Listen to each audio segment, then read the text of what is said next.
welcome to Transform Autoimmune Disease Naturally. I'm Maggie Yu, MD, a functional medicine physician who's been in practice for 20 plus years. I think almost 23 years. I keep dating myself. Today we're having a case study. Actually, I would love to introduce Marie in about a minute. For those of you who are joining us on the podcast right now, please subscribe, and on YouTube, please subscribe. Those of you joining us on Facebook and you're watching this, please give us a thumbs up and a heart. And most importantly, please share, press share, and tag anyone that you think could benefit from watching a video about how people have turned around their autoimmune disease naturally. They may not hear it from you, but they will hear it from me and somebody else who's experienced a turnaround. So go ahead and share that video right now. But give us a thumbs up and comment on the comment section below where you're watching from. And if you're a podcast or YouTube, comment and tell me a little bit about what's going on with you. All right. So first things first, we're talking about how somebody was able to turn a really tough case of Hashimoto's and multiple other symptoms around. Working with us. So I'd love to first and how she did it, really, what is the secret sauce, okay? So I'd love to have Marie introduce herself right now. Marie, tell us about you and what you've been struggling with.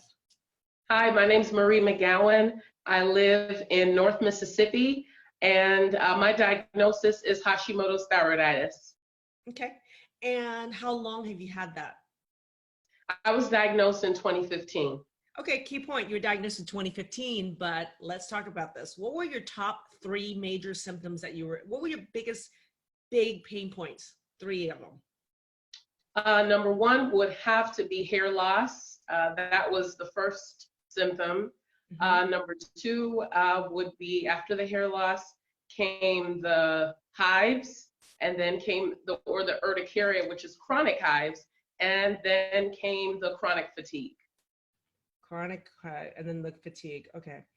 And then how long would you say, I know you were diagnosed, you said 2012, 2013? 2015. 2015. So it's been 4 years since diagnosis, but how long looking back before that did you even have the symptoms? Because the symptoms often way predates the diagnosis. Absolutely, Maggie. When I think back and with everything that I've learned in the program, when I think back to childhood, I see that there was evidence of genetic predisposition to an autoimmune disease.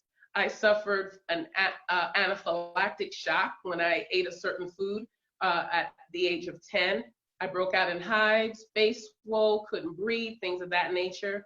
I also suffered from the telogen effluvium, which is a temporary form of alopecia. I suffered from that on and off through my childhood.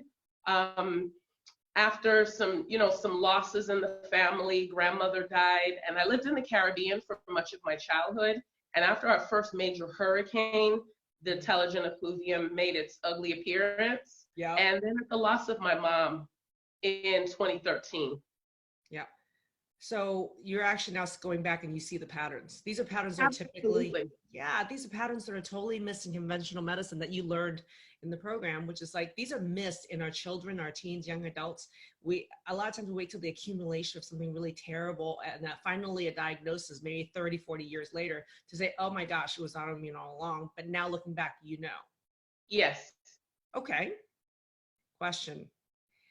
Out of, all these symptoms with the hair loss, urticaria, and fatigue, a lot of people say those aren't a big deal.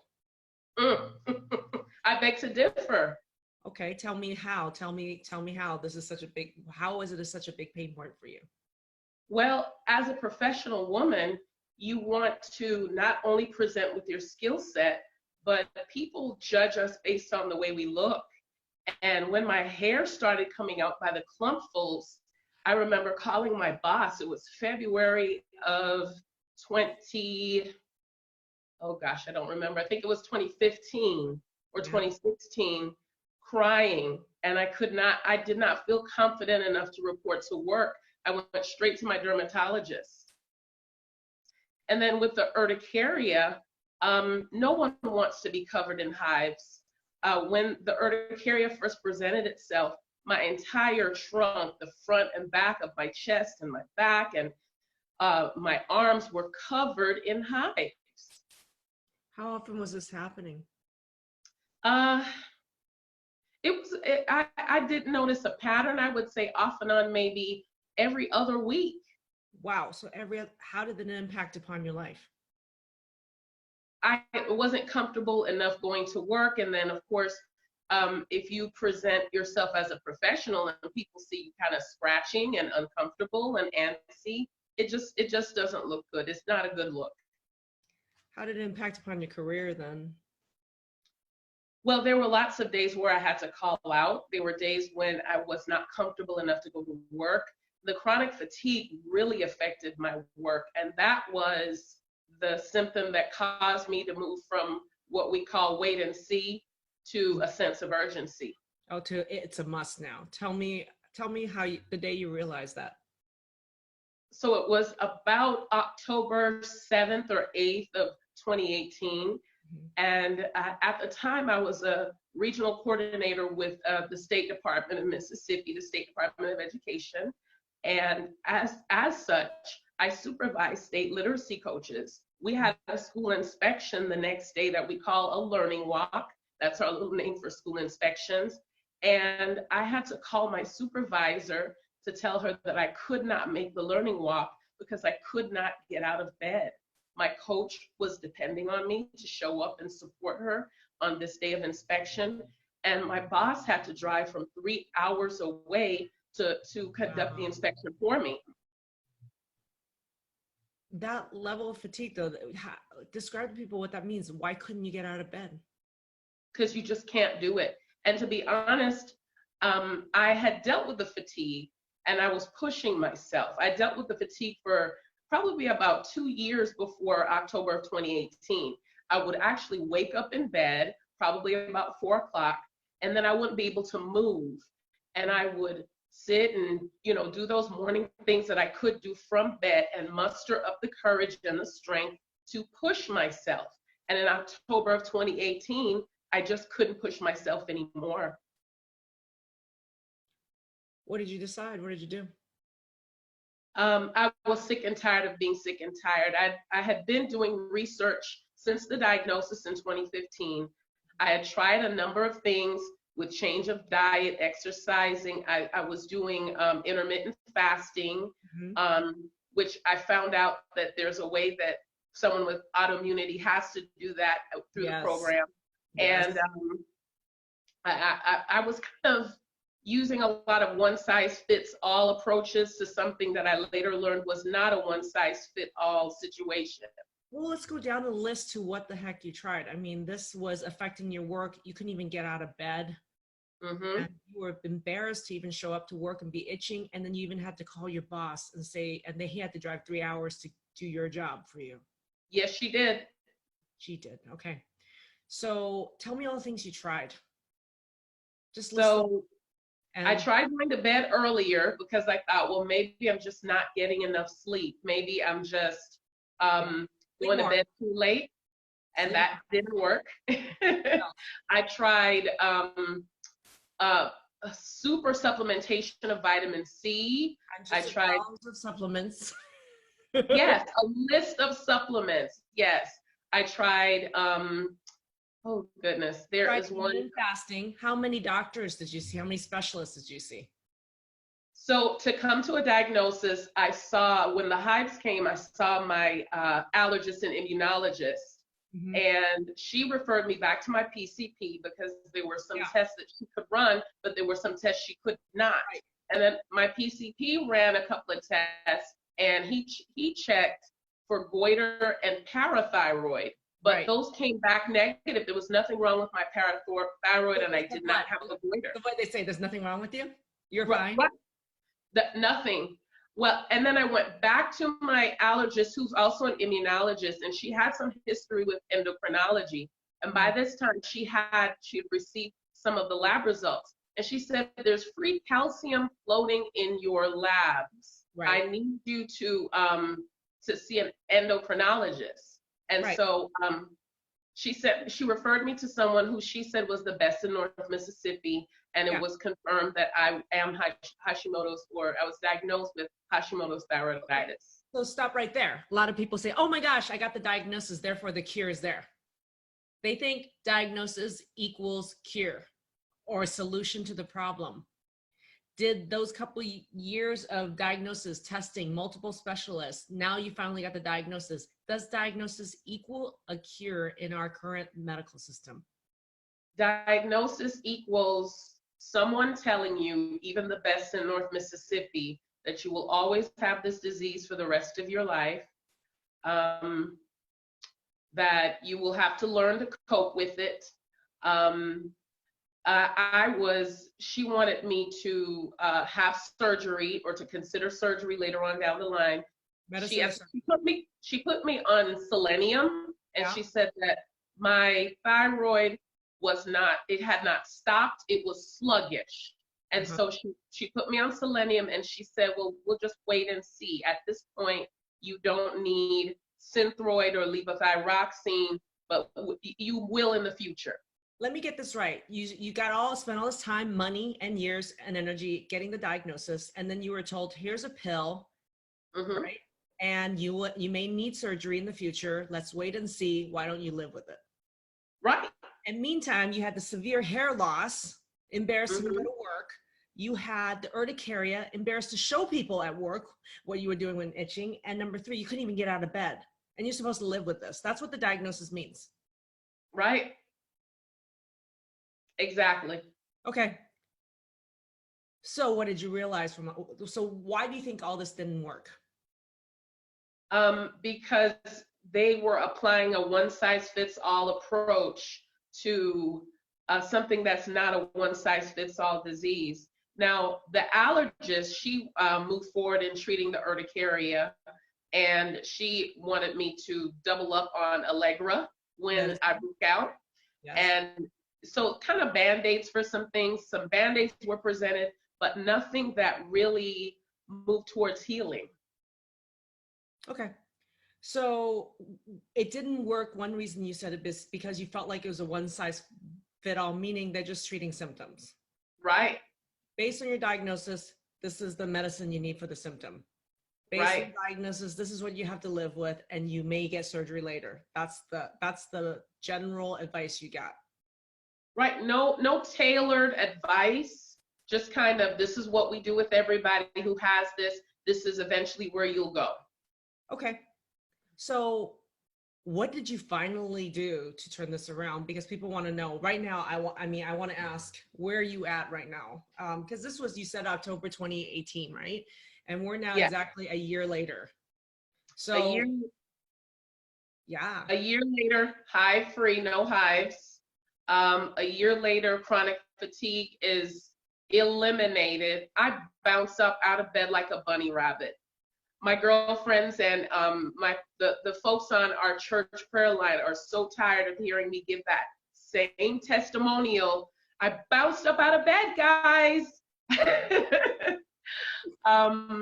The hair loss, as you can see, the hair is back. Yeah, I posted a picture in our group.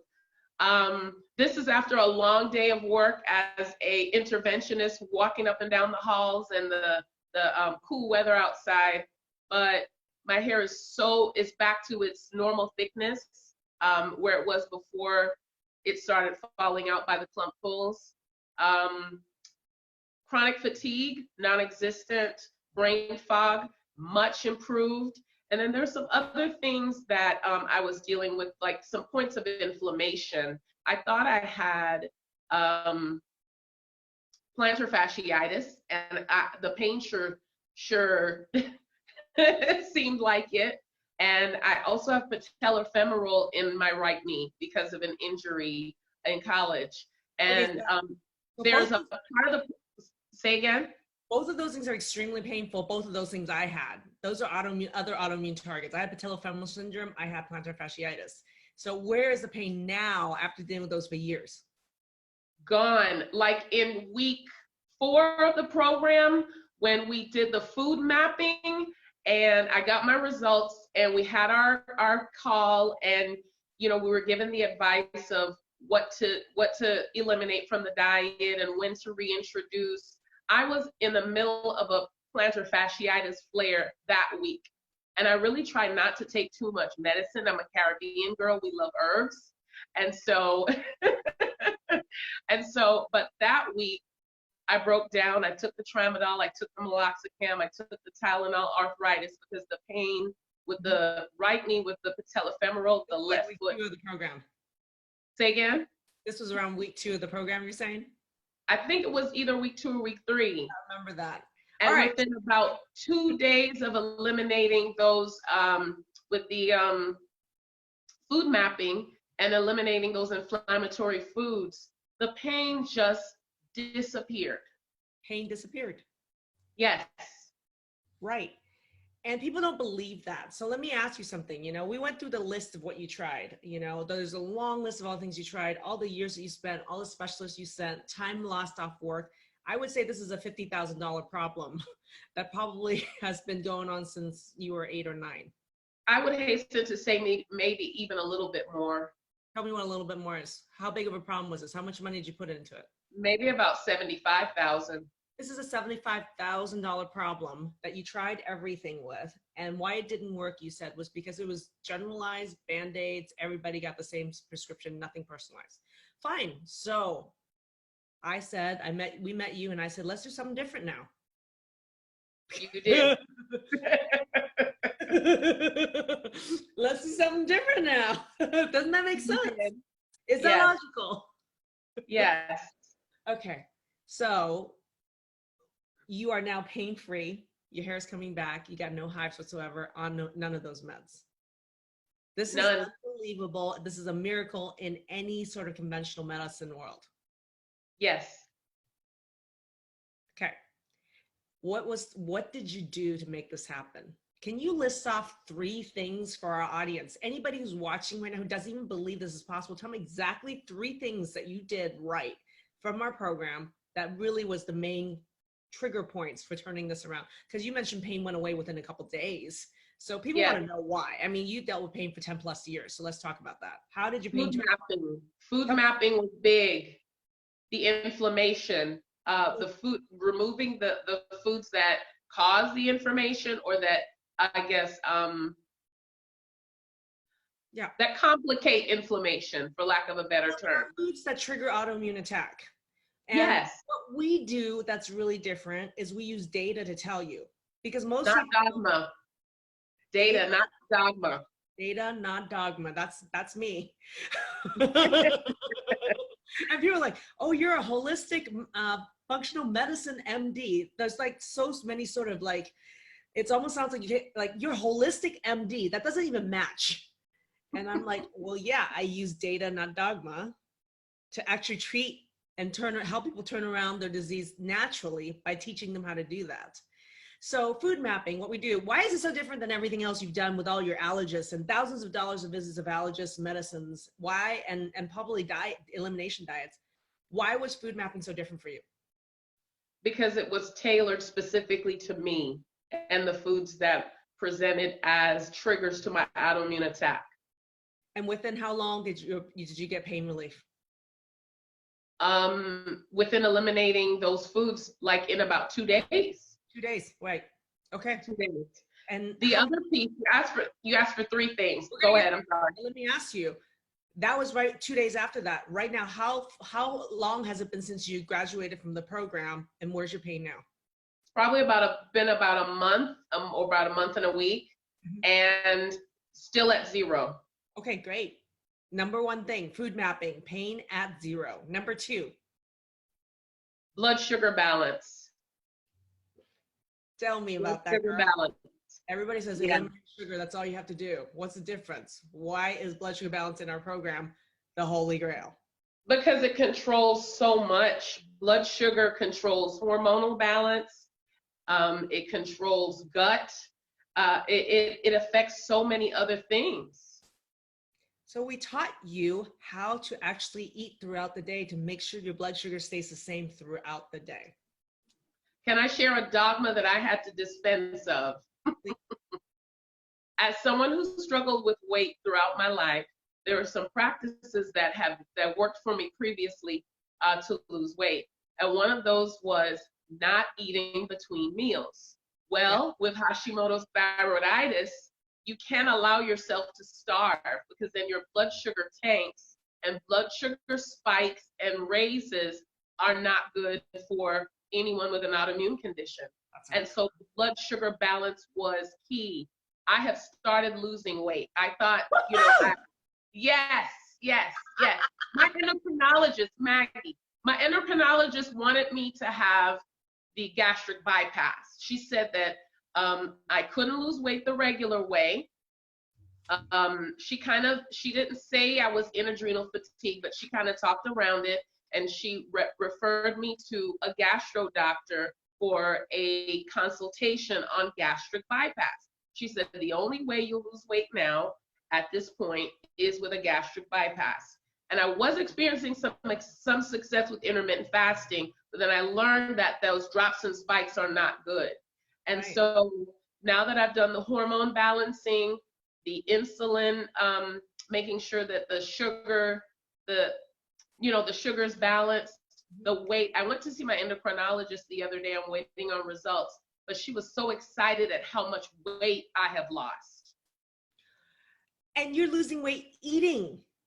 Yes, I've gone down 2 pant sizes. Wait. You went down 2 pant sizes eating more food. Yes. And green smoothies. Yeah. And that was my dogma. I just don't eat between meals. I had always had success with that one size fits all mentality. And with an autoimmune disease, you're going to have to change your way of thinking. It's unlike anything you've ever experienced before. Well, I taught you the opposite of your dogma. Go ahead. No, what I'm saying is you had a dogma that you had to calorie restrict to lose weight. Right. And you were making yourself more sick. I taught the opposite. You did. You sure did. The other piece that helped with the weight loss was, and something that we talked about in the program as well, is the hard exercise. Mm-hmm. Because with autoimmunity, it kind of just views that as you're starving yourself or you're about to die. So it holds on to the weight you have. Yeah, if you exercise too hard, it actually can work against you if you have a severe autoimmunity. And I was in the gym, I was doing the treadmill. That was affecting my knees and my plantar fasciitis. So more cortisol from the pain, and it was just a vicious cycle. Question. Okay. Yes. You mentioned some of these tools, specifically what you did. That's why I like getting into specifics. So my question for you is, now that your symptoms, you're pretty symptom-free, losing weight, eating, not over-exercising, what does your life look like now? What has changed in your life? My husband said to me, my husband is a Southern gentleman, and he's a man of few words, but when he speaks, it's very profound. The other day, he looked me in the eye and he said, "My wife is back."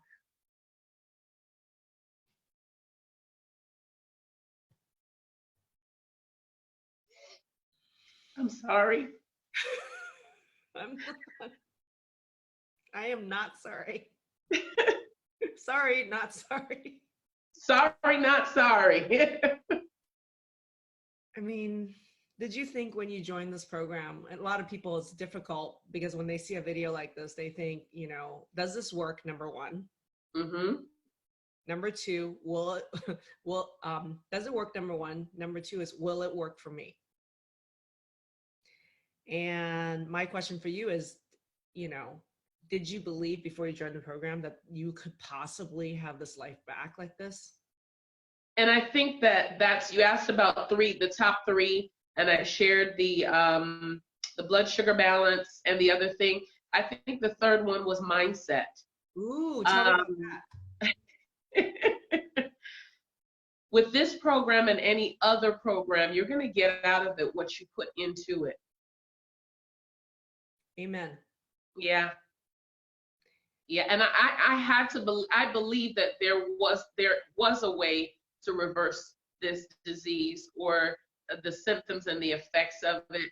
And I came into this program with that belief. I don't know if you remember the first post I did in the Facebook group. I said, I'm next in line for a miracle. And I said, you're next in line for an interview.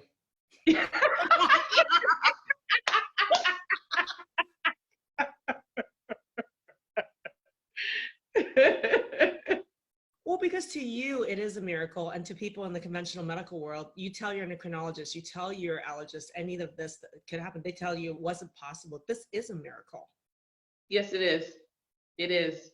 But you know, when you have a system, when you have a mentor in place and a system in place and your own data, it is a system, not a miracle. Right? I'm a Jesus girl, so I'm going to say it's both. Yeah, yeah. So thank you for answering the question is, will it work and will it work for me? Yes. There are people out there watching this with the same symptoms you do, or they have worse or less? And you've seen many people in the program going through this with you, and you're in the alumni group. And the question, can you answer the question for them? Will this work for them? Because you witnessed so many people going through the program in this process with many different diagnoses, many different levels of severity. So you as the insider, let's answer the question fair. You saw all these people. Will it work for anyone with an autoimmune disease? It will. We had miracles every week. There was a part of our conference call that I absolutely love called Wins. We would begin our conference calls weekly with our wins, and there were wins every week. There were wins, and if we didn't have such an awesome moderator, the whole 2-hour call could be taken up with wins. You will win. You will win with this program. Well, that was the interesting thing is when we go into wins, like you think it's going to be like, oh, 5 minutes of people sharing their wins. It's like into 20 minutes and the wins are still coming. Right. Right. Y'all actually have to moderate that process. I did. I'm like, this is the lightning round of wins. You remember me saying, I'm like, guys, this is the lightning round. This could be to be 1 to 2 minutes. Wait. Yes. Yes. So I have a couple of other wins I want to share before we get off the recording. Yeah. And you and I spoke about anosmia, Maggie. I suffered from, when I moved to the continental US, I started suffering from seasonal allergies, and I would use things like Afrin and, you know, the inhalers and things of that nature. And over the years, I've developed anosmia. My ear, nose, and throat specialist told me that, you know, people, when they lose their sense of smell, they don't really get it back. Miracle. I've been smelling food. I was sitting having having lunch with the principal at the school that I work with today, and I could smell my salad. Woo! The toppings in my salad, I could smell it. And my sense of taste was affected as well with the anosmia, because taste and smell are connected. My taste, oh my gosh. Food is enjoyable now. Marie, not only do you get to eat a ton of more food, but the food is healing you, not triggering urticaria hives anymore. And you have fun and you're enjoying food again.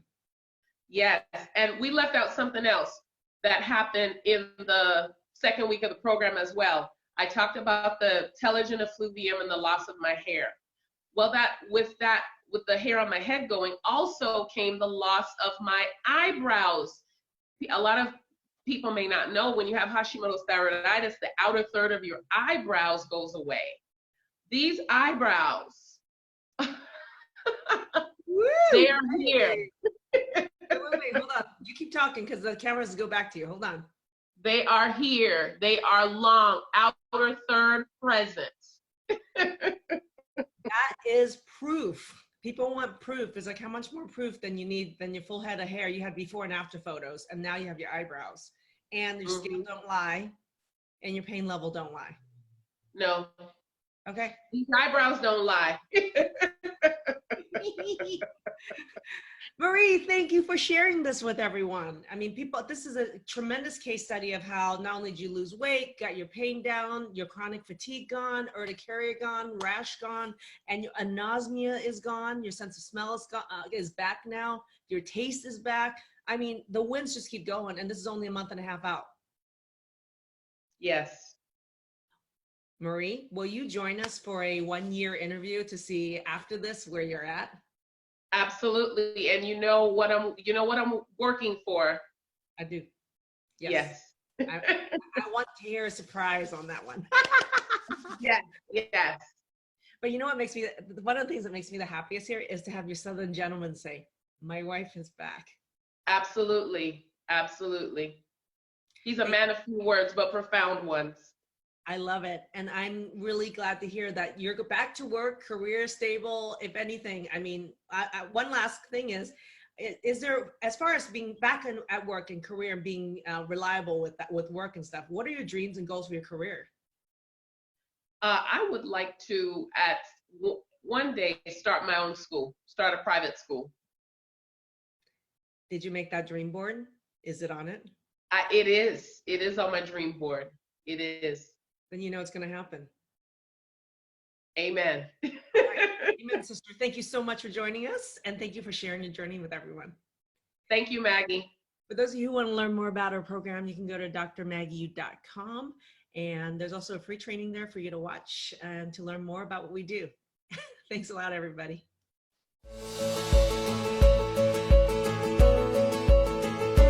Lupus, lung fibrosis, Hashimoto's thyroiditis, fibromyalgia, AS, which is a form of arthritis, Epstein-Barr, extremely fatigued. pretty much zero joint pain. Much more happy. I don't have brain fog anymore. how much weight I have lost. I want to see remission. Maggie and her approach is very different than the traditional doctor. I'm a totally different person. I got a better understanding of what those intolerances were. You're not alone. The community is, I'm learning from everyone else's issues. It's not just helped me, it's helped my entire family. We are transformed. We are transformed. We are transformed. We are transformed. We are transformed.